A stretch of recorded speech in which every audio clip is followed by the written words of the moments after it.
सभी साथियों को अनुसर का एक बार नमस्कार। बेंजीन डाइजोनियम क्लोराइड पर हम लोग बात कर रहे हैं। बेंजीन डाइजोनियम क्लोराइड जो है, इस पर क्वेश्चंस भी लगातार कॉम्पिटिशन्स में आते हैं और साथ ही साथ आपको ये भी बताना चाहूँगा कि बेंजीन डाइजोनियम क्लोराइड हर कॉम्पिटिशन का एक बहुत ही इम्पोर्टेंट टॉपिक बन जाता है। तो आज हम लोग बेंजीन डाइजोनियम क्लोराइड की इस पूरी वीडियो में आपसे बात करेंगे, लेकिन इस बात का भी आपको ध्यान रखना है कि हम लोगों को कौन कौन से टॉपिक्स में किस रिएक्शंस को भी ध्यान, जैसे मैंने यहाँ पर अब ये बेंजीन डाइजोनियम क्लोराइड आपका ले लिया, कलेक्टिवली रिएक्शंस हम लोग इसकी देख रहे हैं।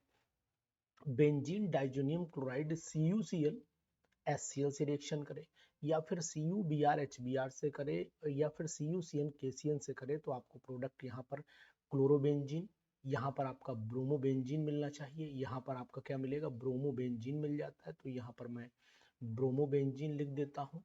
इसी तरीके से यहाँ पर साइनोबेंजीन मिल जाएगा। तो ये ओवरऑल रिएक्शन जो है वो सैंडमेयर रिएक्शन के नाम से जानी जाती है। तो यहाँ पर आप इम्पोर्टेंट भी लगा सकते हैं, उस रिएक्शन को आप ध्यान से पढ़ भी सकते हैं। तो सैंडमेयर रिएक्शन क्या होती है ये भी जानकारी में आ जाएगा आपको कि सैंडमेयर रिएक्शन में क्यूप्रस क्लोराइड, क्यूप्रस ब्रोमाइड और क्यूप्रस के का सॉल्ट लिए जाते हैं, यानी क्यूप्रस साइनाइड भी लिया गया है, केसीएन के साथ में रिएक्शन कराते हैं तो साइनोबेंजीन बनता है।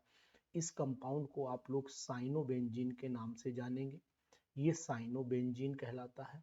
ये आपका क्लोरोबेंजीन के नाम से जानेंगे, आप इसे क्लोरोबेंजीन के नाम से जानेंगे, और ये बीच वाला ब्रोमोबेंजीन है। कलेक्टिवली ये आपका सैंडमेयर रिएक्शन। लेकिन यही रिएक्शन अगर मान लेते हैं थोड़ी देर के लिए, यही रिएक्शन जो है वो आपकी रिएक्शन हो जाती है इन द प्रेजेंस, आप किसकी प्रेजेंस में हो जाती है, ये रिएक्शन हो जाती है कॉपर पाउडर की प्रेजेंस में। तो कॉपर पाउडर की प्रेजेंस में जब ये रिएक्शन हो जाएगी तो फिर आप ये जान लीजिए कि यहाँ पर प्रोडक्ट बदल जाएगा, यानी प्रोडक्ट सेम रहेगा, लेकिन उस कंडीशन में आपका जो प्रेजेंस है कॉपर पाउडर वो हो गया, वहाँ क्यूप्रस क्लोराइड था। तो ये गेटरमैन की खास बात है कि कॉपर पाउडर यहाँ यूज होगा और HCl तो क्लोरोबेंजीन बनेगा, और अगर कॉपर पाउडर और HBr यूज हुआ तो यहाँ पर ब्रोमोबेंजीन। ये गेटरमैन रिएक्शन है और ये बहुत ही इंपॉर्टेंट रिएक्शन है।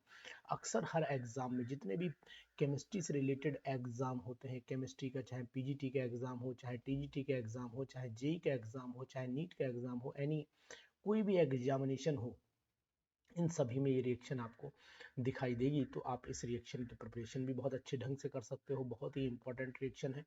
इसी के कंटिन्यूएशन में अगर हम हाइड्रोलिसिस करते हैं, कभी कभी ये पूछा गया है कि जो बेंजीन डाइजोनियम क्लोराइड है इसका अगर हम लोग हाइड्रोलिसिस करते हैं तो फिर हाइड्रोलिसिस पर क्या बनता है, तो फिर आपको पता होना चाहिए फिनॉल प्राप्त हो जाता है। तो यहाँ पर मैं फिनॉल लिख के दे रहा हूँ। इस रिएक्शन को इसी तरीके से, इसी ढंग से याद करोगे ना तो काम आएगा। आयोडो KI से रिएक्शन कराओ, आयोडोबेंजीन बनता है। लेकिन ये रिएक्शन जो यहाँ पर मैं स्टार बना रहा हूँ, ये रिएक्शन भी आपके लिए बहुत ही महत्वपूर्ण हो जाती है। क्यों महत्वपूर्ण हो जाती है वो मैं आपको बता रहा हूँ, क्योंकि अगर आपने इसको HBF4 है ना, HBF4 से अगर रिएक्शन कराते हैं आप, तो फिर पहले तो आपका सॉल्ट बन जाता है। ये जो सॉल्ट बना हुआ है, इस सॉल्ट को अगर आपने हीट कर दिया तो फिर N2BF3 आपकी निकल जाएगी, और साथ ही साथ इसमें फ्लोरोबेंजीन बन जाता है। और फ्लोरोबेंजीन जिससे बनता है उस रिएक्शन का नाम आपको पता होना चाहिए कि बाल-सीमन रिएक्शन कहलाती है।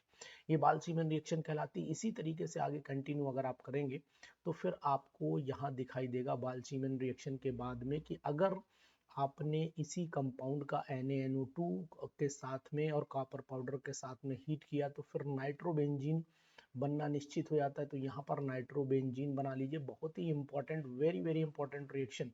और इसी का एक दूसरा स्लॉट भी आपको मैं दिखाई दे रहा हूँ, वो जो आपको बिल्कुल ध्यान से पढ़ लेना है, बिल्कुल 100% इंपॉर्टेंट रिएक्शन की कैटेगरी में चली जाएगी। इसके स्लॉट को अगर आप देखेंगे तो मजा आएगा आपको। ये बेंजीन डाइजोनियम क्लोराइड लिया, बेंजीन डाइजोनियम क्लोराइड, इसको अगर आप एनिलीन के साथ में ट्रीटमेंट कराओगे तो पैरा अमीनो एजोबेंजीन प्राप्त हो जाता है। तो यहाँ पर मैं नाम भी लिख देता हूँ, पैरा अमीनो एजोबेंजीन मिलता है, पैरा अमीनो एजोबेंजीन। और यहाँ पर अगर फिनॉल से रिएक्शन करा रहे हो तो पैरा हाइड्रोक्सी एजोबेंजीन, दोनों आपको डाई मिलती है। यहाँ पर पैरा हाइड्रोक्सी एजोबेंजीन यहाँ पर मिल जाएगा, दोनों डाई है, इस बात का ध्यान दीजिएगा। पैरा हाइड्रोक्सी एजोबेंजीन यहाँ लिख देता हूँ, पैरा हाइड्रोक्सी एजोबेंजीन मैंने लिख दिया, बहुत ही इंपॉर्टेंट। और इसके बाद हम लोग रिएक्शन कराएंगे नेफ्थॉल से। लेकिन आपको बताना है कि कमेंट बॉक्स में जाकर के बताना है कि what is the name of this compound. ये जो कंपाउंड मैं यहाँ पर ड्रॉ कर रहा हूँ बहुत ही इंपॉर्टेंट, देखता हूँ कि अगर आप वीडियो का फायदा उठा पाते हो कि नहीं उठा पाते हो।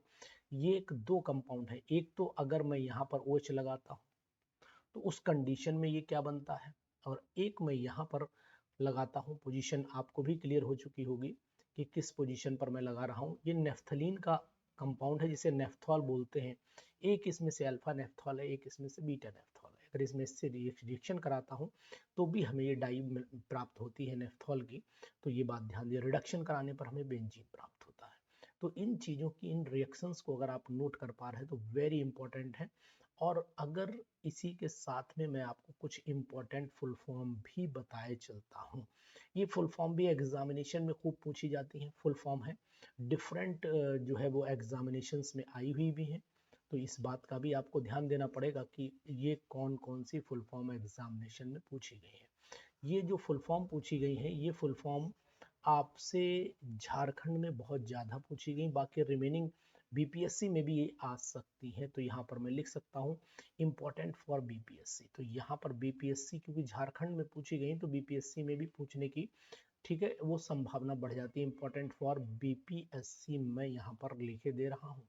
तो अब आप ध्यान दीजिए कि बीपीएससी के लिए बहुत ही इंपॉर्टेंट है ये फुल फॉर्म, बीपीएससी के लिए जरूर पढ़ लीजिएगा, छोड़िएगा नहीं। अगर मैं सबसे पहली बात करता हूँ कि यहाँ पर मैं एफएसआर की बात करता हूँ, तो एफएसआर को हम लोग फ्री रेडिकल सब्स्टिट्यूशन के नाम से जानते हैं। फ्री रेडिकल सब्स्टिट्यूशन रिएक्शन पूरा आप लिख ही लेंगे। फ्री रेडिकल सब्स्टिट्यूशन रिएक्शन, तो यहाँ पर मैं पूरा कर देता हूँ। सब्स्टिट्यूशन रिएक्शन के नाम से आप जानिएगा, बहुत ही इंपॉर्टेंट है। ESR को अगर जानोगे तो आप इलेक्ट्रोफिलिक सब्स्टिट्यूशन रिएक्शन के नाम से जानते हो। NSR को जानते हो तो न्यूक्लियोफिलिक सब्स्टिट्यूशन रिएक्शन। जल्दी जब स्पीड में जब एग्जाम में आती है तो उस समय माइंड नहीं क्लिक करता, इसलिए यहाँ पर ध्यान देना पड़ेगा कि FAR को अगर देना फ्री रेडिकल एडिशन रिएक्शन, नार को करोगे तो न्यूक्लियोफिलिक एडिशन रिएक्शन के नाम से पूछी जाएगी, और EAR को करोगे तो इलेक्ट्रोफिलिक एडिशन रिएक्शन के नाम से ये पूछी जाती है। बहुत ही इंपॉर्टेंट क्वेश्चन है। SAE अगर पूछता है तो आपको ध्यान देना है। सब्स्टिट्यूशन न्यूक्लियोफिलिक एडिशन है और एलिमिनेशन के नाम से भी जानी जाती है। फिलहाल आप यहाँ पर इसको करेक्शन करके कर सकते हो, मैं आपको तरीका बताता हूँ। बहुत ही इंपॉर्टेंट रिएक्शंस के नाम से ये जाने, electrophilic addition reaction. Electrophilic addition reaction बहुत पूछी जाती है, इसको ध्यान दीजिएगा। और SN1 और SN2 की फुल फॉर्म शायद आपको ऑलरेडी पता होगी। ये कहलाती है यूनिमोलिकुलर